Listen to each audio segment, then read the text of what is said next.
মন্দিরের নির্মীয়মান অংশ ভেঙে পড়ে বিপত্তি। দুর্ঘটনায় হুড়োহুড়ি পড়ে যায় ভক্তদের মধ্যে। ঘটনাটি ঘটেছে মহারাষ্ট্রের পারভানি জেলায়।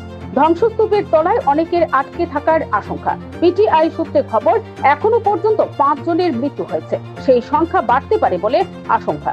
শনিবার স্থানীয় এক হনুমান মন্দিরে পুজো দিতে গিয়েছিলেন অনেক ভক্ত। সংবাদ সংস্থা পিটিআই সূত্রে খবর, দুপুর 3:30 নাগাদ দুর্ঘটনাটি ঘটে।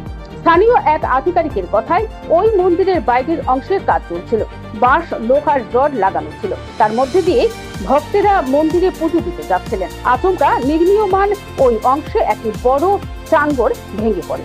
ধ্বংসস্তূপের তলায় আটকে পড়েন অনেকে। খবর পেয়ে ঘটনাস্থলে পৌঁছায় দমকল, পুলিশ এবং উদ্ধারকারী দল।